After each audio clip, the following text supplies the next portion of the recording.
Femmes d'ombre, femmes de lumière. Bonjour à vous qui nous écoutez, Florian Dai vous amène aujourd'hui à la rencontre de Li Yanrong.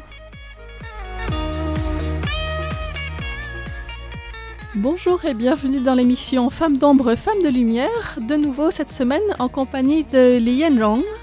Bonjour. Li Yanrong qui est avocate et directrice du département d'équité des genres au Parti démocrate progressiste. Nous avions parlé la semaine dernière de son séjour en France et de ses études, notamment en relation avec les questions de genre et des mariages franco-taïwanais, et puis des questions qui ont trait aux réfugiés. Aujourd'hui, on va continuer cette discussion surtout sur la partie après son retour à Taïwan. Donc, en revenant à Taïwan à ce moment-là, Li Yanrong, vous avez travaillé pour une association qui vient en aide aux femmes qui divorcent, qui sont en processus de divorce ou qui ont divorcé, la Wanqing Xiehui. Son nom anglais, c'est Warm Life Association.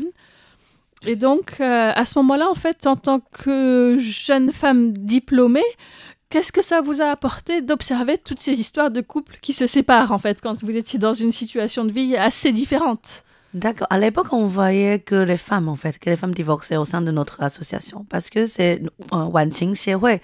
Cette association a été fondée pour rendre service ou fournir des soutiens aux femmes divorcées à l'époque. Je crois qu'elle a été fondée peut-être il y a plus de 50 ans.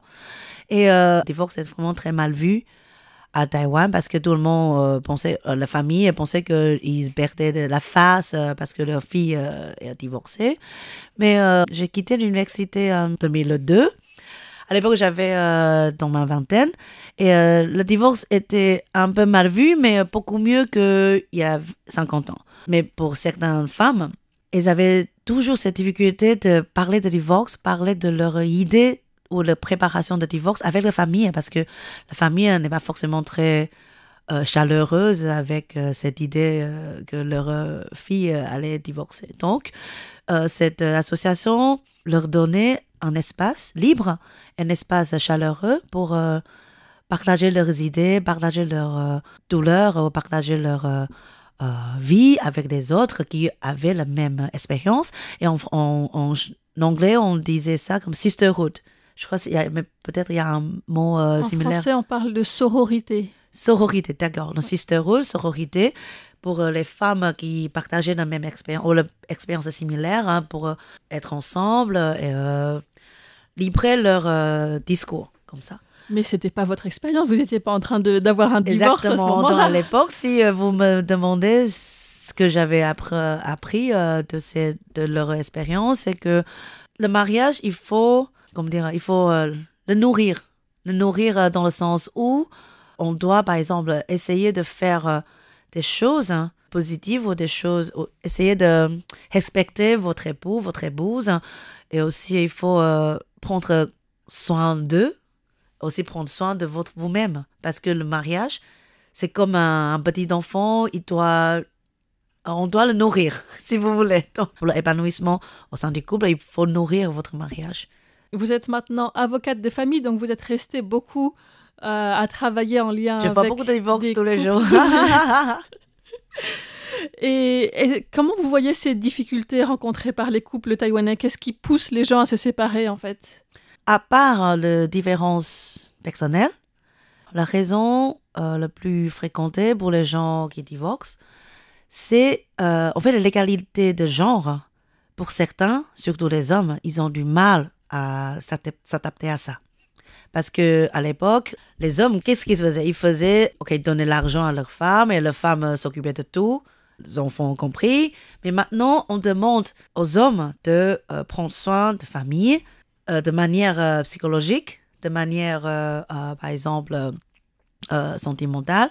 On ne peut pas être uniquement que un breadwinner, première chose. Deuxième chose, pour certaines femmes, elles ont aussi du mal à s'adapter à cette situation parce que il y a certains maris qui demandent l'égalité du genre au sein du couple. C'est-à-dire, on partage toutes les dépenses, mais les maris ne partagent pas forcément le même household work, comme dire le ménage. Les tâches travail de ménagères. tâches ménage, exactement. Ouais. Donc, du coup, comme les femmes demandent égalité de genre au sein du couple, on demande les deux choses. La dépense, financement, bien sûr, et aussi le partage de tâches ménage. Mais pour les hommes, ils voient que le partage de dépenses, mais pas forcément le partage de tâches ménagères.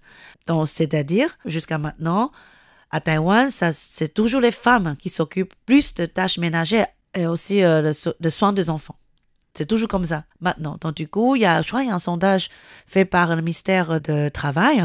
Une femme passe peut-être 2 fois ou 3 fois plus de temps par rapport au mari sur les tâches ménagères. Tous les jours, hein, c'est tous les jours.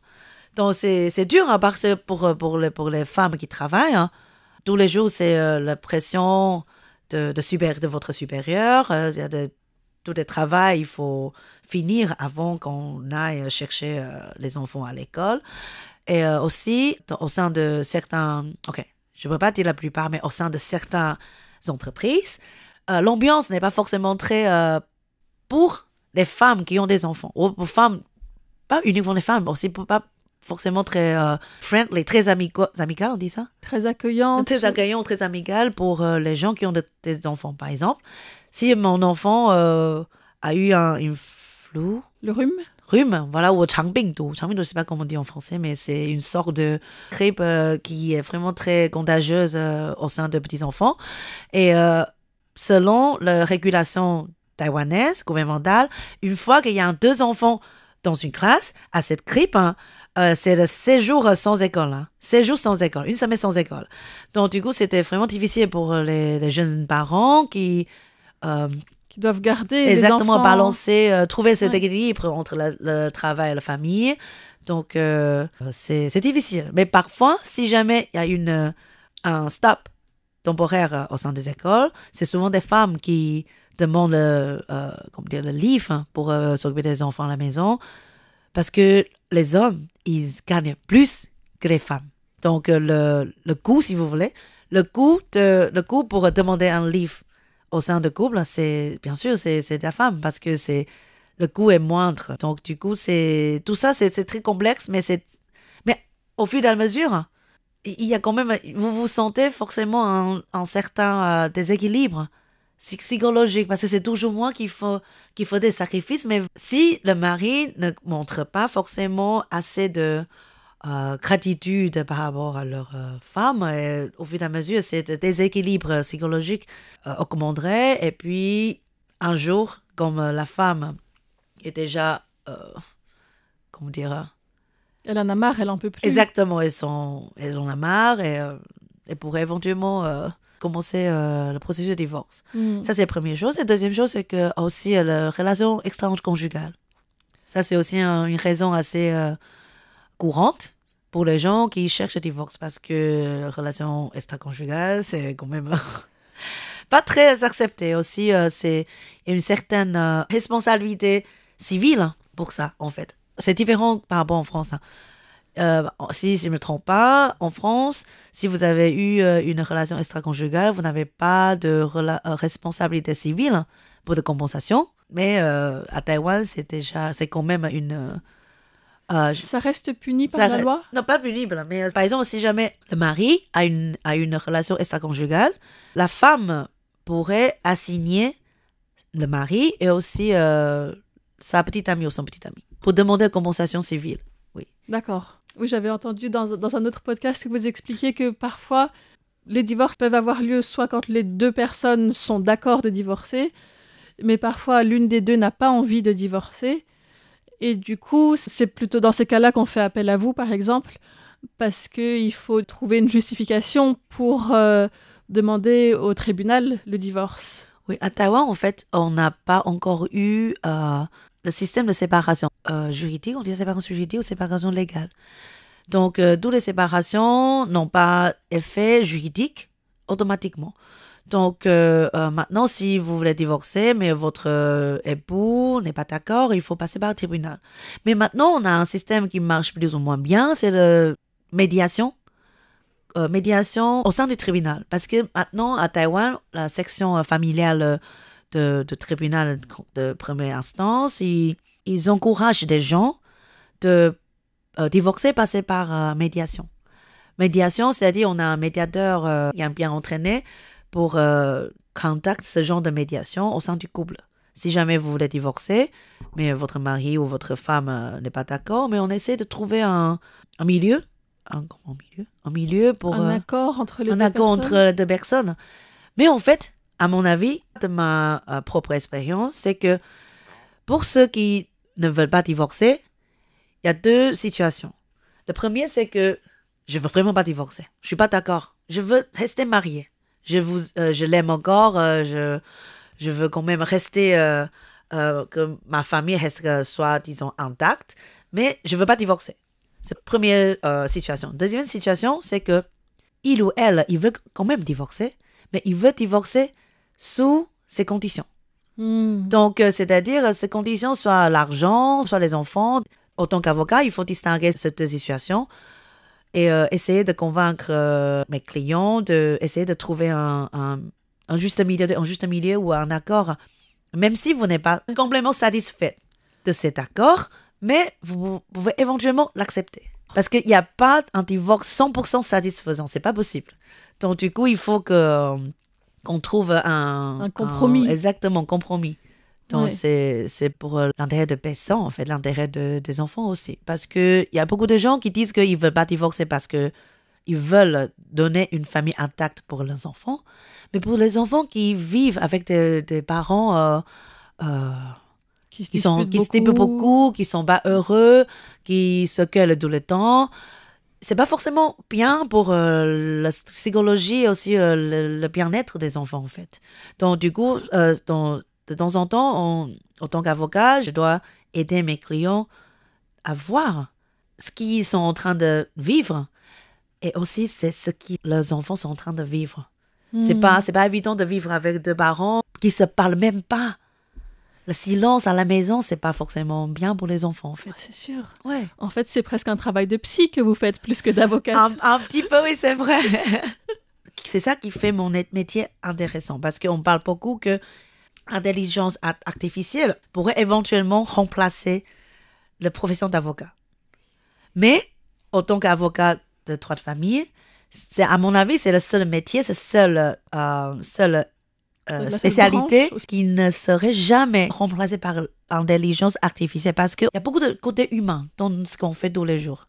Et c'est pas comme si vous sortez de law school et vous passez votre barreau et vous pouvez être préparé pour faire ça. Donc, je suis très confiance. Je prends confiance en métier en tant qu'avocat de droit de famille parce que il y a beaucoup de côté humain dans cette spécialité. C'est différent par rapport aux avocats en droit des impôts ou droit je dirais peut-être droit des entreprises. C'est complètement différent. Parce que, à part les divorces, qu'est-ce que vous voyez comme autre type de cas? Les autorités parentales ou des successions, il y en a de plus en plus. Et aussi, je représentais des victimes de violences sexuelles aussi. Et c'était dur, ce genre de cas, parce que je voyais la douleur, c'est très, très direct, c'est très profond.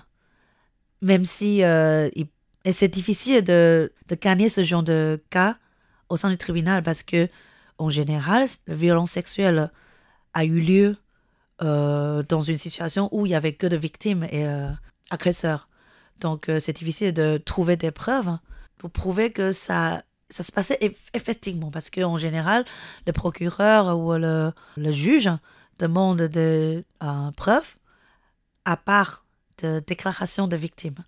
Donc, c'est difficile pour eux de passer tous ces processus juridiques. Et c'est aussi difficile de voir comment notre système juridique pouvait implanter certaines deuxièmes souffrances qu'elles subissent. En fait, c'est pas évident. Donc, c'est pour ça que je respecte beaucoup tous les social workers, tous les professionnels qui aident les victimes de violences sexuelles. C'est parce que c'est vraiment... C'est très difficile pour elles. Je dirais elles parce qu'on a quand même 90% de victimes de violences sexuelles et sont des femmes.